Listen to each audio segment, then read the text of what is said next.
हज़रत मूसा अलैहिस्सलाम का वाक़िया। हज़रत मूसा अलैहिस्सलाम अल्लाह के मुखलिस पैगंबर हैं। उनका लक़ब कलीमुल्लाह है क्योंकि वह अल्लाह ताला से हम कलाम करते थे। मूसा अलैहिस्सलाम के वालिद का नाम इमरान अलैहिस्सलाम और भाई का नाम हारून अलैहिस्सलाम था। आप में ताकत और कुव्वत बहुत ज़्यादा थी। हज़रत मूसा अलैहिस्सलाम के पैदाइश से पहले एक मगरूर और जालिम बादशाह था जिसका नाम वलीद बिन मुशब था, जो फ़िरौन के नाम से मशहूर है, जो बनी इसराइल के कौम पर जुल्म व सितम करता था और उनसे गुलामों की तरह काम लेता था। फ़िरौन को मानने वाले खिप्ती कहलाते थे और वो ऐश व आराम की जिंदगी गुजारा करते थे। एक रोज फ़िरौन ने ख्वाब देखा कि बैतुल मुकद्दस से मिस्र के जानिब एक आग बढ़ता चला आ रहा है। वो आग तमाम मिस्र वालों को जला डालता है, मगर इस आग से बनी इसराइल के घर महफूज रहते हैं। फ़िरौन ने इस ख्वाब की ताबीर अपने पास मौजूद कहीनों से पूछी तो उन्होंने बताया कि बनी इसराइल में एक ऐसा बच्चा पैदा होने वाला है जिसकी वजह से मिस्रियों खिप्तियों की हलाकत होगी। तौरात में है और तारीख के जानने वाले भी कहते हैं कि फ़िरौन को बनी इसराइल के साथ इसलिए दुश्मनी हो गई थी कि उस ज़माने के काहिनों, नजूमियों और क्याफागरों ने उसको बताया था कि उसकी हुकूमत का ज़वाल एक इसराइली लड़के के हाथ से होगा, और कुछ तारीखी रिवायतों में है कि फ़िरौन ने एक भयानक ख्वाब देखा था जिसकी ताबीर दरबार के ज्योतिषियों और काहिनों ने वहीं दी थी, जिसका जिक्र गुजर चुका है। इस पर फ़िरौन ने एक जमात को इसलिए मुकर्रर किया कि वह तफ्तीश और तलाश के साथ इसराइली लड़कों को कत्ल कर दे और लड़कियों को छोड़ दिया करे। हज़रत मूसा अलैहिस्सलाम की वालिदा जब हमल से हुई तो इसकी खबर किसी को न हुई, उन्होंने सबसे छुपाए रखा, और जब हज़रत मूसा अलैहिस्सलाम पैदा हुए तब भी सिवाय करीबी रिश्तेदारों को किसी को मालूम न हुआ। हज़रत मूसा अलैहिस्सलाम का नसब वंश कुछ वास्तों से हज़रत याकूब अलैहिस्सलाम तक पहुँचता है। उनके वालिद का नाम इमरान और वालिदा का नाम युकाबुद था। इमरान के घर में मूसा अलैहिस्सलाम की पैदाइश ऐसे ज़माने में हुई जबकि फ़िरौन इसराइली लड़कों के कत्ल का फैसला कर चुका था।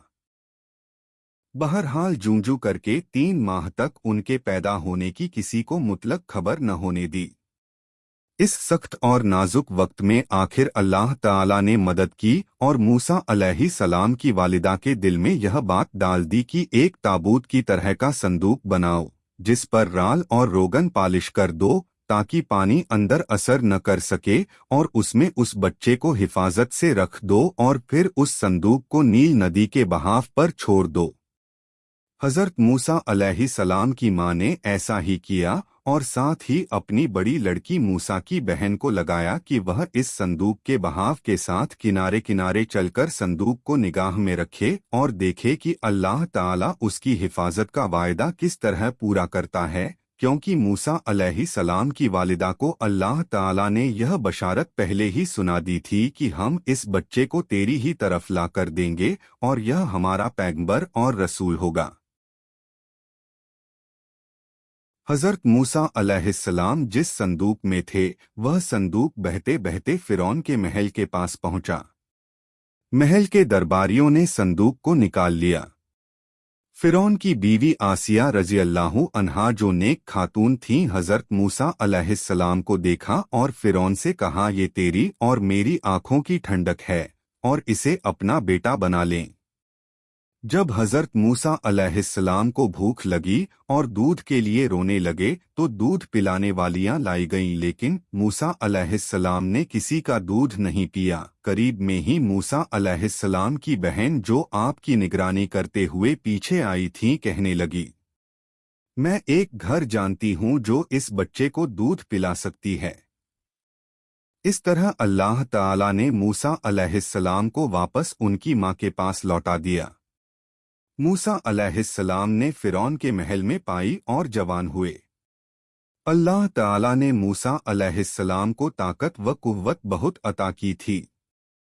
एक दिन मूसा अलैहिस्सलाम ने 2 लोगों को आपस में लड़ते हुए देखा। उसमें से एक बनी इसराइल से था और दूसरा खिप्ती था। बनी इसराइल के शख्स ने आपसे मदद मांगी, आपने मदद का इरादा किया और खिप्ती को एक मुक्का मारा, जिससे उसकी मौत हो गई। हजरत मूसा अलैहिस्सलाम का मकसद कत्ल का नहीं था और आपने अल्लाह ताला से तौबा किया। तफसीर सूरह कसस आयत 15 और 16।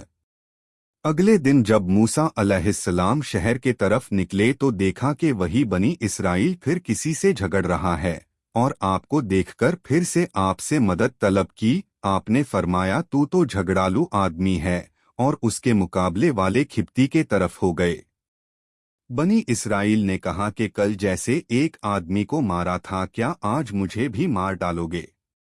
उसकी इस बात से आप समझ गए कि कल वाली बात पूरे शहर में फैल गई है।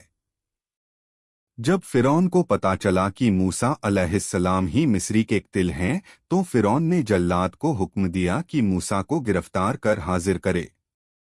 मिस्रियों के इस मजमे में एक मुअज्जज शहरी वह भी था जो दिल व जान से हजरत मूसा से मोहब्बत रखता और इसराइली मजहब को जानता था।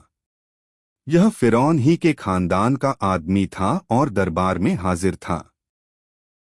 उसने फिरौन का यह हुक्म सुना तो फिरौनी जल्लाद से पहले ही दरबार से निकलकर दौड़ता हुआ हजरत मूसा की खिदमत में हाजिर हुआ और उनसे सारा किस्सा बयान किया और उनको मशविरा दिया कि इस वक्त मसलहत यही है कि खुद को मिस्रियों से नजात दिलाइए और किसी ऐसे मकाम पर हिजरत कर जाइए जहां उनकी पकड़ न हो सके। हजरत मूसा अलैहिस्सलाम ने उसके मशवरे को कबूल फरमाया और अर्ज़े मद्यन की तरफ खामोशी के साथ रवाना हो गए। मिस्र से निकलकर भूखे प्यासे और लंबे सफर से मूसा अलैहिस्सलाम मद्यन पहुंचे। एक जगह पहुंचे तो देखा कि एक चश्मे पर एक हौज है जहां कुछ लोग अपने जानवरों को पानी पिला रहे हैं। करीब ही आपने देखा कि दो औरतें हैं जिनके पास बकरियां थीं। वे पानी के करीब अपनी बकरियों को रोके हुए थीं। मूसा अलैहिस्सलाम ने पूछा, क्या मामला है, अपनी बकरियों को पानी क्यों नहीं पिलाती?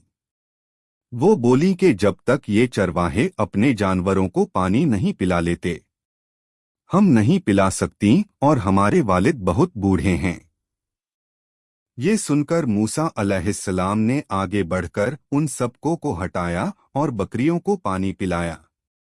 दोनों औरतें वापस गईं और सारा किस्सा अपने वालिद को सुनाया। दोनों औरतें में से एक हजरत मूसा अलैहिस्सलाम के पास शर्माते हुए आईं और कहा कि मेरे वालिद आपको बुला रहे हैं, क्योंकि आपने जो हमारे बकरियों को पानी पिलाया उसकी उजरत दे सके। हालांकि मूसा अलैहिस्सलाम ने ये अमल कोई उजरत के लिए नहीं किया, लेकिन उनको सख्त हाजत थी, इसलिए आप उनके साथ चल पड़े। घर पहुंचकर हजरत मूसा अलैहिस्सलाम की मुलाकात हजरत शोएब अलैहिस्सलाम से हुई। हजरत शोएब अलैहिस्सलाम की बेटी ने कहा कि आप उनको मजदूरी पर रख लें, क्योंकि ये ताकतवर भी हैं और ईमानदार भी। फिर हजरत शोएब अलैहिस्सलाम ने अपने एक बेटी से उनका निकाह कर दिया और मेहर के एवज 8 साल मजदूरी को कहा और ये भी कहा कि अगर 10 साल करें तो ये बेहतर और एहसान है। चुनाचे हजरत मूसा अलैहिस्सलाम ने 10 साल पूरे किए। 10 साल पूरे करने के बाद हजरत मूसा अलैहिस्सलाम ने अपने वतन मिस्र जाने का इरादा किया और अपने बीवी को साथ लिए वापस चले। सफर के दौरान सर्दी काफी थी, अंधेरी रात थी। हजरत मूसा अलैहिस्सलाम को दूर पहाड़ी पर एक आग दिखाई दिया। वह अपनी बीवी को बोले, मैं आग ले आता हूँ ताकि सर्दी से बचा जा सके। हजरत मूसा अलैहिस्सलाम आग के पास पहुंचे तो देखा वो कोई आग नहीं थी, बल्कि एक दरख्त से नूर निकल रहा था। मूसा अलैहिस्सलाम बहुत हैरान हुए। जब और करीब हुए तो उसमें से आवाज सुनाई दी। ये आवाज अल्लाह रब्बुल इज्जत की अपने बंदे हजरत मूसा अलैहिस्सलाम के दरमियान थी।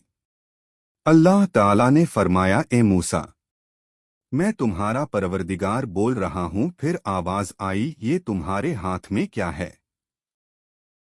मूसा अलैहिस्सलाम ने जवाब दिया, ये मेरी लाठी है जिससे टेक लगाता हूँ और अपने बकरियों के लिए पत्ते झाड़ता हूँ, और भी फायदे हैं। फिर हुक्म हुआ, इसे नीचे जमीन में डाल दे। जो ही मूसा अलैहिस्सलाम ने लाठी नीचे गिराई वह सांप बनकर दौड़ने लगा।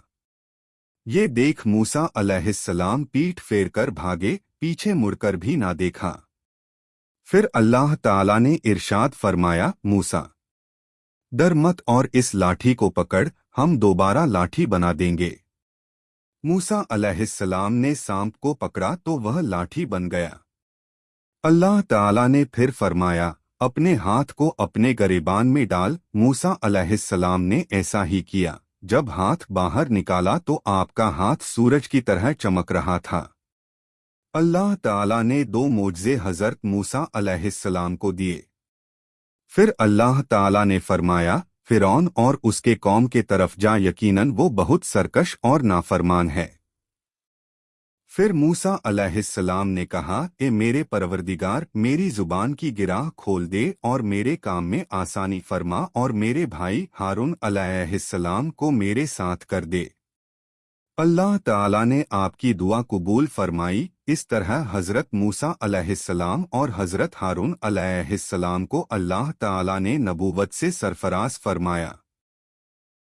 हज़रत मूसा अलैहिस्सलाम वापस हुए और अपने भाई हज़रत हारून अलैहिस्सलाम को साथ लिया और फिरौन के महल पहुँचे।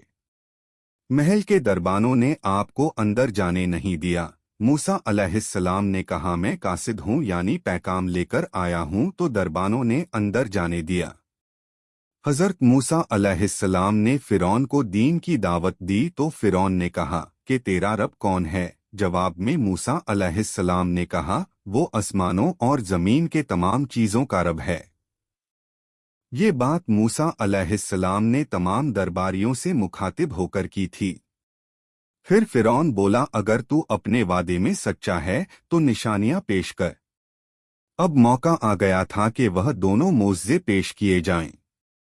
फिर मूसा अलैहिस्सलाम ने अपनी लाठी जमीन पर रख दिया तो वह अजदहा बन गया और अपने गिरेबान से हाथ निकला तो वह चमकने लगा। फिरौन ने कहा, ये तो सिवाय जादू के और कुछ नहीं है, और कहा कि तुम्हारे मुकाबले में मैं भी मशहूर जादूगरों को लाऊंगा। मूसा अलैहिस्सलाम को इसी वक्त का इंतजार था कि सबसे सामने दावत पेश की जाए। मुकाबले का दिन मुकर्रर हुआ। फिरौन ने माहिर जादूगरों को मुंतखब किया और ये भी ऐलान कराया कि जो मूसा अलैहिस्सलाम को अपने जादू से हराएगा उसे मालामाल कर दिया जाएगा। मुकाबले का दिन आ पहुंचा। लोग एक मैदान में जमा होने लगे। 40 जादूगरों की जमात मैदान में हाजिर हुई। जादूगरों ने मूसा अलैहिस्सलाम से कहा कि पहले तुम डालो। फिर अल्लाह ताला ने मूसा अलैहिस्सलाम को वही की कि पहले वो डाले। चुनाचे जादूगरों ने अपने पास जो रस्सी और लकड़ी थी उसे जमीन पर डाल दिया। देखते ही देखते वो रस्सियां हरकत करने लगीं। लोगों के नजरों पर जादू कर दिया, गोया वो रस्सियां सांप दिखने लगी। मूसा अलैहिस्सलाम ने वहशत महसूस की तो अल्लाह ताला ने वही की कि यकीनन तू ही गालिब आएगा और तेरे हाथ में जो चीज है उसे जमीन पर डाल दे। चुनाचे मूसा अलैहिस्सलाम ने जैसे ही अपनी लाठी जमीन पर डाला तो एक अजदहा बन गया और तमाम जादूगरों की रस्सियों को निगलना शुरू कर दिया। जब जादूगरों के ये मंजर देखा तो समझ गए कि ये जादू नहीं हो सकता बल्कि एक अल्लाह के तरफ से है। सारे जादूगर सजदे में गिर गए और बोले, मैं तो मूसा अलैहिस्सलाम और हारून अलैहिस्सलाम के रब पर ईमान लाता हूँ। तफसीर सूरह ताहा। जब फिरौन ने देखा कि सारे जादूगर ईमान ले आए हैं तो बोला कि मेरे से बिना पूछे तूने मूसा अलैहिस्सलाम पर ईमान कैसे ला सकते हो? और कहा, मूसा अलैहिस्सलाम ने तुम सबके ऊपर भी जादू कर दिया है। फिर बोला, मैं तुम्हारे हाथ पांव मुखालिफ सिमतों में कटवा कर खजूर के तनों पर लटकवा दूंगा। इस पर जादूगरों ने जवाब दिया, तुझे जो करना है कर डाल, हम तुम्हें कोई तरजीह नहीं देते और तू सिवा दुनिया में हमें सजा देने के अलावा और कर भी क्या सकता है। चुनाचे फिरौन ने उन्हें सजा देने का हुक्म दिया। अल्लाह ताला ने फिरौन और उसके कौम पर 9 मोजज़े अजाब के नाजिल किए, जैसे कि टिड्डियों का अजाब, खून का अजाब और मेंढकों का अजाब वगैरह। فرعون اور اس کی قوم حضرت موسیٰ علیہ السلام سے دعا کے لیے کہتی تو موسیٰ علیہ السلام دعا فرماتے تو وہ عذاب ٹل جاتا، لیکن پھر وہ سرکشی اور نافرمانی کرنے لگتے تھے۔ آخرکار اللہ تعالی نے حضرت موسیٰ علیہ السلام کو وحی کی کہ راتوں رات تو میرے بندوں کو لے کر نکل جا۔ بنی اسرائیل کی کل تعداد 6 لاکھ تھی۔ صبح جب فرعون کو یہ معلوم ہوا تو اس نے ان کا پیچھا کرنے کا حکم دیا۔ حضرت موسیٰ علیہ السلام اپنے لشکر کو لیے بحر احمر کے کنارے پہنچے۔ جب وہ پیچھے مڑ کر دیکھا تو فرعون اور اس کا لشکر پیچھا کرتے ہوئے چلا آ رہا ہے۔ یہ دیکھ کر بنی اسرائیل پریشان ہو گئے کہ اب کیا ہوگا، پیچھے فرعون اور اس کا لشکر اور آگے سمندر کی اونچی لہریں۔ پھر حضرت موسیٰ علیہ السلام کو وحی کی گئی کہ پانی پر اپنی لاٹھی مارو۔ جو ہی آپ نے لاٹھی ماری تو سمندر میں راستہ بن گیا اور پانی پہاڑوں کی طرح کھڑی ہو گئی۔ سب کے سب اس رستے سے باہر نکل گئے۔ اب جیسے ہی فرعون اور اس کا لشکر پانی کے پاس پہنچے تو دیکھا کہ سمندر میں راستہ بنا ہوا ہے۔ پہلے تو فرعون ڈرا کہ یہ کیا ماجرا ہے، لیکن پھر اس نے اپنے گھوڑے اور لشکر کو لے کر اس رستے پر داخل ہوا۔ ادھر بنی اسرائیل کا آخری آدمی سمندر سے نکل رہا تھا اور دوسری طرف فرعون کا آخری آدمی سمندر میں داخل ہو رہا تھا۔ اللہ تعالی کے حکم سے پانی جا ملا اور فرعون اور اس کا لشکر پانی میں غرق ہو گئے۔ جب فرعون ڈوب رہا تو کہنے لگا کہ میں حضرت موسیٰ علیہ السلام کے رب پر ایمان لاتا ہوں۔ اس وقت توبہ قبول نہیں ہوئی، کیونکہ موت کے آخری وقت میں جب فرشتے دیکھنے لگتے ہیں تو توبہ قبول نہیں ہوتی۔ فرعون کی لاش کو اللہ تعالی نے لوگوں کے لیے عبرت کا نمونہ بنا دیا، اور آج بھی فرعون کی لاش مصر کے عجیب گھر میں موجود ہے۔ فرعون سے نجات کے بعد بنی اسرائیل کو آرام اور سکون حاصل ہوا۔ حضرت موسیٰ علیہ السلام کو طور پر اللہ تعالی سے ہم کلام ہوئے کرتے تھے، اور حضرت موسیٰ علیہ السلام کو تورات کتاب دی گئی۔ ایک بار حضرت موسیٰ علیہ السلام نے اللہ کے دیدار کی خواہش کی تھی۔ بہت اصرار کے بعد اللہ تعالی نے اپنے نور کی ایک چھوٹی سے تجلی ڈالی، جس کی وجہ سے پہاڑ ریزہ ریزہ ہو گیا اور حضرت موسیٰ علیہ السلام بے ہوش ہو گئے، اور بعد میں اللہ رب العزت کے بارگاہ میں معافی مانگی اور سجدہ ریز ہوئے۔ حضرت موسیٰ علیہ السلام کے اور بھی بہت سے قصے ہیں، لیکن یہ مختصر سے قصے میں حضرت موسیٰ علیہ السلام کے بچپن اور فرعون کی ہلاکت کا ذکر کیا گیا ہے۔ اللہ اس قصے کو پیش کرنے میں کوئی کوتاہی ہو گئی ہو تو معاف فرمائے۔